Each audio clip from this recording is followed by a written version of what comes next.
14 अप्रैल को 125 देशों में बाबा साहब के नाम पर नॉलेज डे मनाया जाता है। आज बाबा साहब भारत के ही नहीं पूरे विश्व के रत्न बन चुके हैं। इतना कद्दावर नेता पूरे विश्व में शायद ही कोई दूसरा हो। तो बाबा साहब के चरणों में मेरा शत नमन है और जो उन्होंने हमारे लिए किया वो शायद कोई दूसरा कर भी नहीं पाएगा। तो ऐसी महान विभूति को याद करना अपने आप में एक बहुत ही बड़ी बात होगी। इससे पहले कि मैं बाबा साहब पे बाकी इन्फॉर्मेशन दूं, एक छोटी सी इन्फॉर्मेशन आपसे शेयर करना चाहूँगा। कल एग्जैक्टली तो कल ही पता चलेगा, वैसे प्रोबेबली दूरदर्शन जम्मू ने जो हमें बताया है, एक रिकॉर्डिंग हुई है मेरी, फोसा साहब और मैडम बंगोत्रा जी की इसी परिनिर्वाण दिवस को लेके। तो कल शायद शाम को 5:30 बजे डीडी जम्मू से उसका प्रसारण होगा। जो लोग बाबा साहब के बारे में ज़्यादा नहीं जानते उसमें कुछ जानकारी ज़रूर उन्हें मिलेगी। हमने कोशिश की है कि बाबा साहब के अनछुए पहलू जिन पर चर्चा नहीं होती है, जिन्हें नहीं छुआ गया है, वो हम आप तक पहुंचाएं। तो जितना हो सके अपने लोगों को बताइए, ताकि जो लोग इस प्रोग्राम में नहीं आ सके कम से कम घर में बैठ के आराम से सोफे पे बैठ के तो बाबा साहब के बारे में जान सके, क्योंकि यहाँ आने की तकलीफ उठाना सबके बस का शायद नहीं रहता है।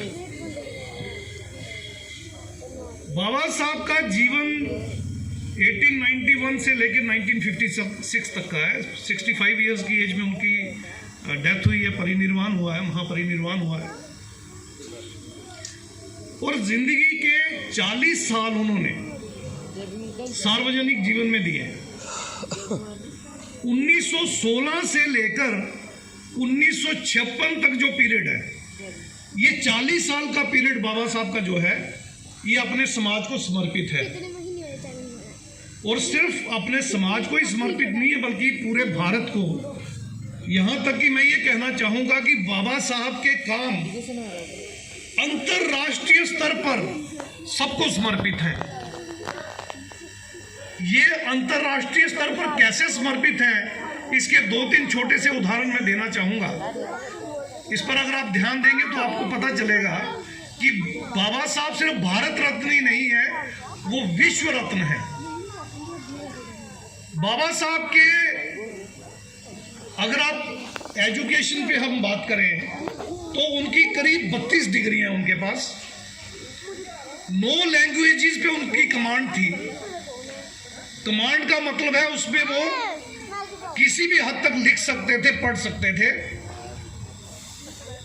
जिनमें 4 उनकी डॉक्टरेट हैं।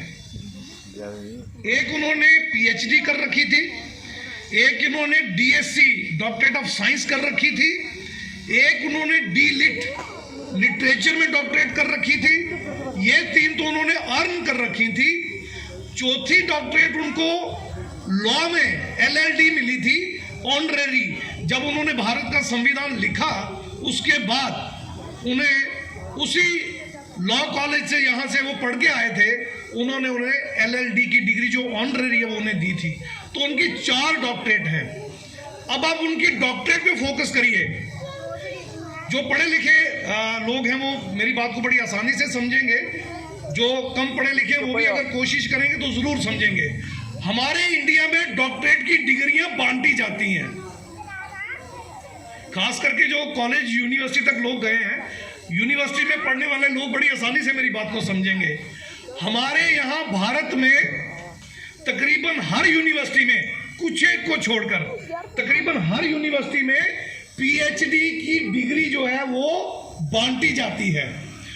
और पीएचडी करने वाला छात्र जो स्टूडेंट जो है वो पिछले किए हुए रिसर्च वर्क की नकल करके, कुछ मॉडिफिकेशन करके, कुछ नई इंफॉर्मेशन ऐड करके एक नया थीसिस लिख के डॉक्टरेट ले लेता है।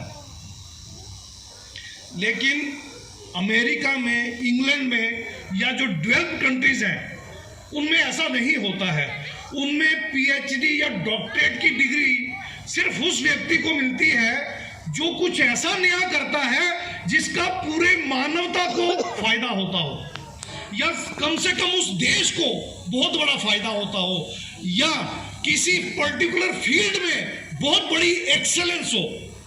तब जाके वो पीएचडी उसे मिलती है। अब आप इस चीज को बाबा साहब से जोड़ के देखें तो आपको समझ में आएगा कि बाबा साहब किस मयार के लीडर थे या किस मयार के व्यक्तित्व के मालक थे। उन्होंने इकोनॉमिक्स में जो पीएचडी की, उनके थीसिस का बेस था प्रॉब्लम ऑफ रूपी।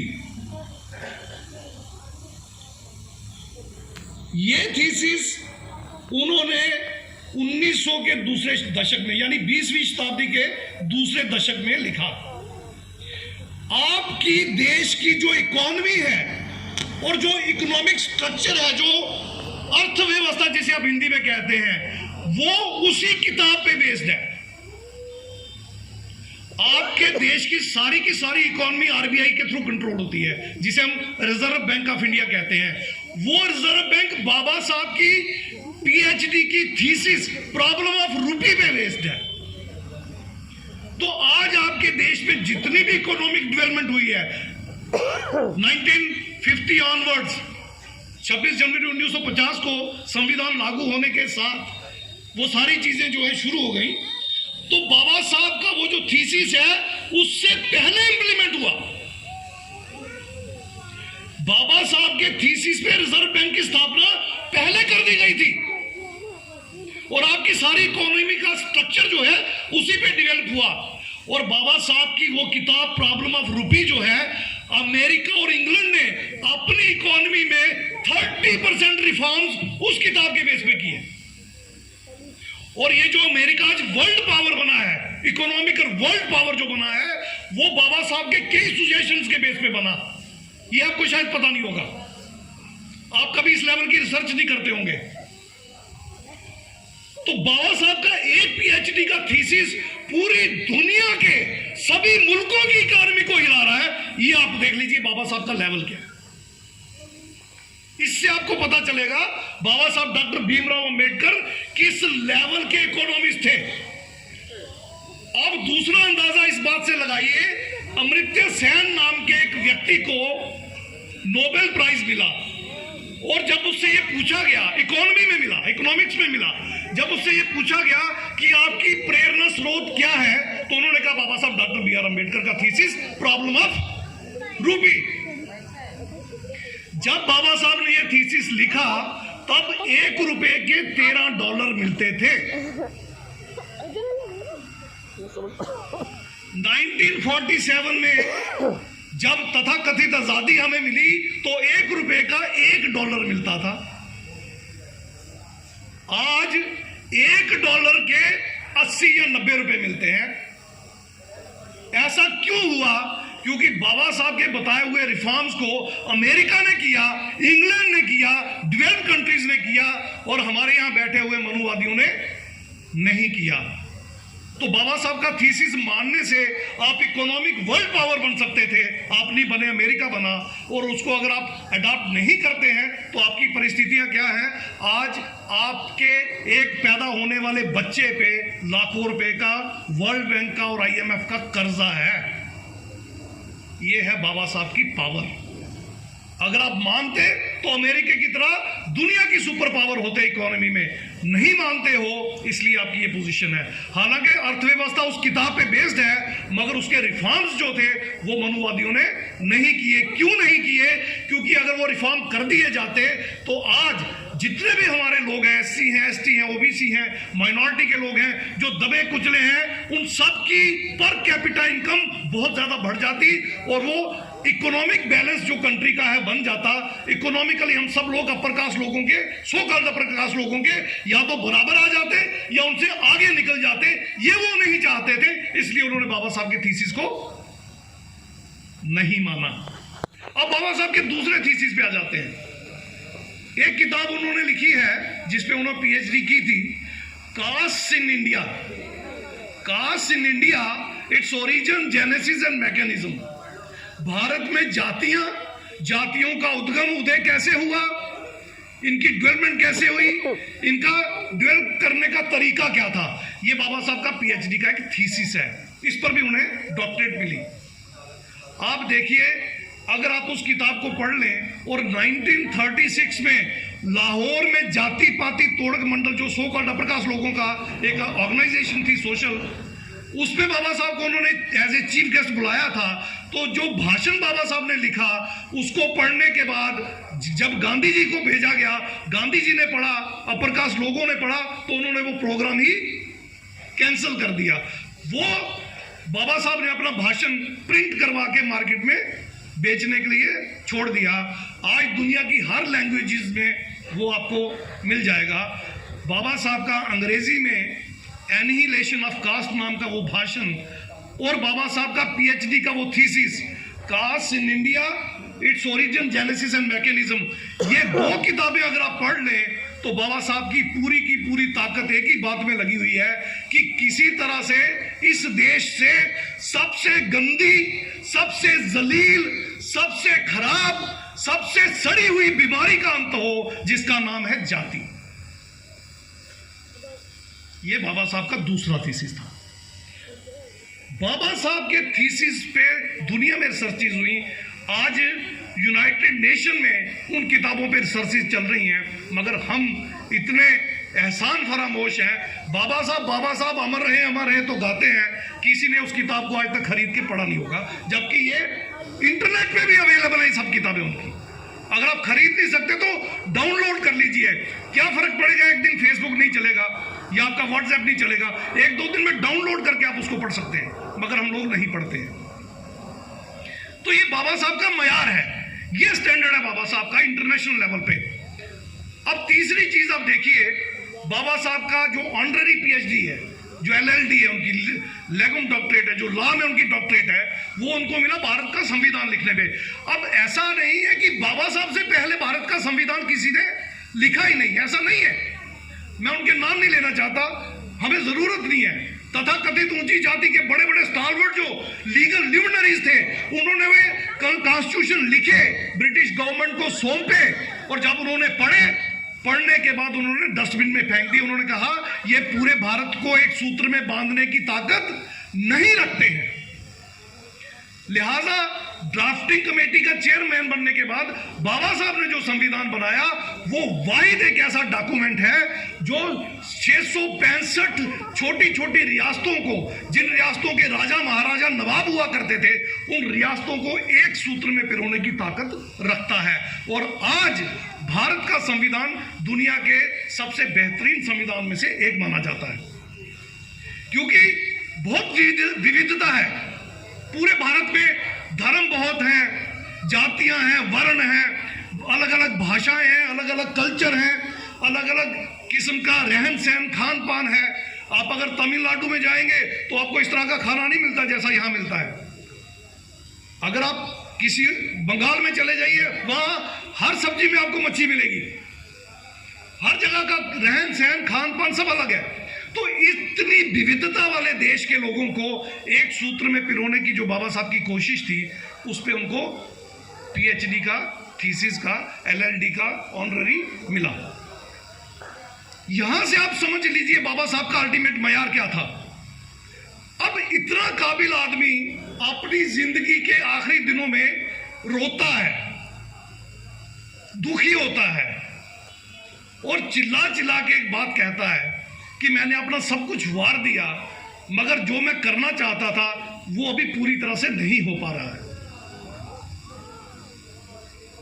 उनसे जब ये पूछा गया कि आप क्या चाहते थे जो नहीं हो पा रहा है, आप हमें बताइए, हम करने की कोशिश करेंगे। तो बाबा साहब ने कहा कोशिश करने से नहीं होगा, जान की बाजी लगा दोगे तब होगा।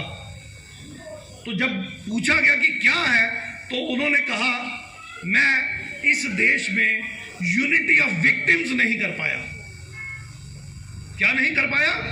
यूनिटी ऑफ विक्टिम्स, यानी इस व्यवस्था, इस सिस्टम के मारे हुए जो लोग हैं, जो विक्टिम हैं, उन सबको मैं यूनाइट नहीं कर पाया, एक प्लेटफॉर्म पे नहीं ला पाया। दूसरा, मैं ऐसा राष्ट्रव्यापी संगठन नहीं बना पाया जो मेरे मरने के बाद भी मेरे लोगों का काम बिल्कुल वैसे ही करते रहे जैसे मैं करता रहा। मेरे 3 बेटे गुजर गए, मैंने परवाह नहीं की। मेरी एक इकलौती बेटी, छोटी सी बच्ची गुजर गई, मैंने परवाह नहीं की।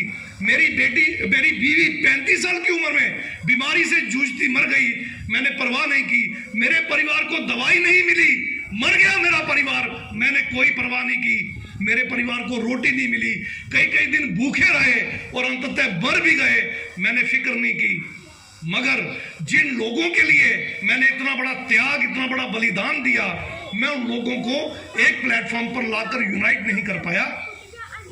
ये काम अगर आप कर पाओ और एक राष्ट्रव्यापी आपका संगठन हो जो लगातार आपका काम करता रहे, आपको संरक्षण देता रहे और आपको आगे बढ़ाता रहे, वो मैं नहीं कर पाया। ये आपको करना होगा। और इस रोने के ठीक 2 साल बाद 1954 का ये वाकया है, बॉम्बे में अपने जन्मदिन वाले दिन बाबा साहब रोए थे और 2 साल बाद उन्होंने ये तरीका भी हमें दे दिया कि यूनिटी ऑफ विक्टिम्स और पूरी इंडिया लेवल की ऑर्गेनाइजेशन जो है वो कैसे बनाए। वो बाबा साहब ने तरीका हमें दिया 14 अक्टूबर 1956 को अपने महापरिनिर्वाण से पौने 2 महीने पहले।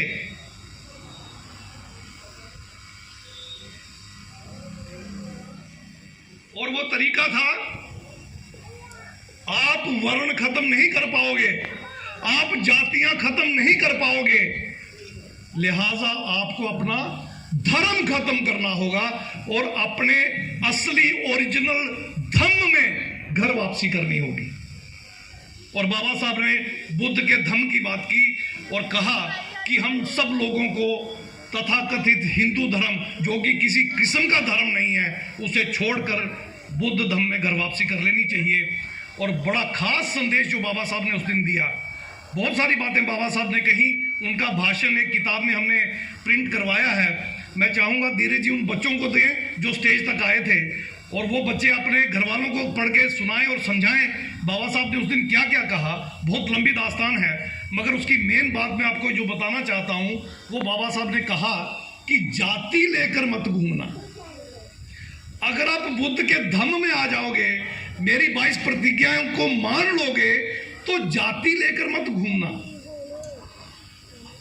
अब हमारे समाज की समस्या ये है कि अगर जाति छोड़ देंगे तो रिजर्वेशन चली जाती है।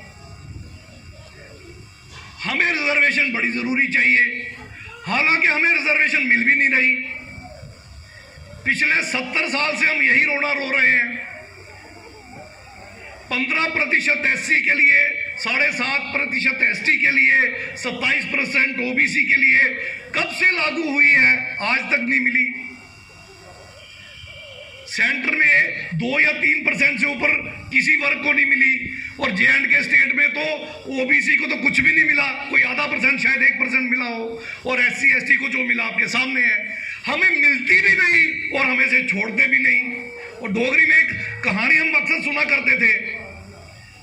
एक बरसात के मौसम में बाढ़ आई हुई थी, 2 दोस्त पुल से गुजर रहे थे, तो इतने में नजर पड़ी एक कंबल जो है वो पानी में तैरता जा रहा था। तो एक दोस्त ने कहा कि मैं एक कंबल निकाल के ले आऊं, हमारा हो जाएगा। उसने मना किया, छोड़ यार, इतनी बाढ़ में बह जाएगा। उसने कहा नहीं, मैं बड़ा अच्छा तैराक हूं, मैं ले आऊंगा। और ये कहते उसने छलांग लगा दी, जाके कंबल को पकड़ा तो वो रीछ था, कंबल नहीं था, भालू था, रीछ था। जैसे वो पास पहुंचा, भालू ने उसको झपट के पकड़ लिया। अब दोस्त चिल्लाए, कंबल लेके आ जा। बोले मैं तो कंबल छोड़ रहा हूं, सारा कंबल मेरे को नहीं छोड़ता। मैं तो कंबल छोड़ता हूं, ये सारा कंबल मेरे को नहीं अब छोड़ रहा, अब नहीं छोड़ेगा। यही हाल हमारा रिजर्वेशन को लेके है। अब रिजर्वेशन हमें मिलती नहीं और सारी छोड़ती भी नहीं, बताइए क्या करें। और बाबा साहब ने कहा जाति छोड़ देना, हम जाति नहीं छोड़ पा रहे, रिजर्वेशन निकल जाएगी। और अगर जाति लेके बुद्ध बनते हैं तो हम में और हिंदुओं में फर्क है क्या? कोई फर्क नहीं। तो लानत है बुद्ध बनने पे, हिंदू ही रहो। अब ये जो स्थिति हमारे सामने है, बाबा साहब का निर्देश है छोड़ दो, मगर हमारा लालच है क्यों छोड़ें। और बाबा साहब की माननी भी है। अब ये एग्जांपल मैं नहीं दूंगा डंडे वाली, वो आप खुद ही समझ जाओ। ये पोजीशन हमारी होगी, क्या खाएं क्या छोड़े हमें समझ में नहीं आ रहा।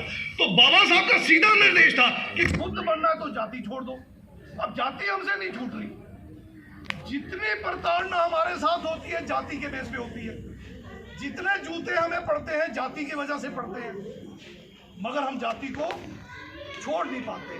और जितने लोग इस बात पे जोर लगाते हैं, जब हम उनका कंडक्ट देखते हैं सोसाइटी में, अब मेरी बात का बुरा मत मानिएगा, माइक पे जितनी जोर से हम लोग ये बात कहते हैं, जब हम उनका कंडक्ट देखते हैं तो पूरी तरह से जातिवादी मिलता है। जब आपकी कथनी और करनी में फर्क रहेगा तो लोगों पे इसका प्रभाव नहीं पड़ेगा। जब प्रभाव नहीं पड़ेगा तो बाबा साहब की बात इससे आगे नहीं चलेगी। अब आप देख लीजिए, हम आगे नहीं बढ़ पा रहे हैं। उसके बीच में सबसे बड़ी अगर घातक कोई चीज है तो वो जाति है।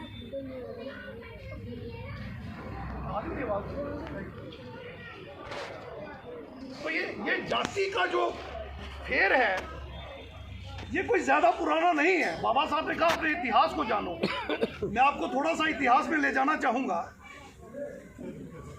सारे के सारे हिंदुओं के धर्म ग्रंथ जो हैं वो संस्कृत में है, इस बात में कोई दो राय नहीं।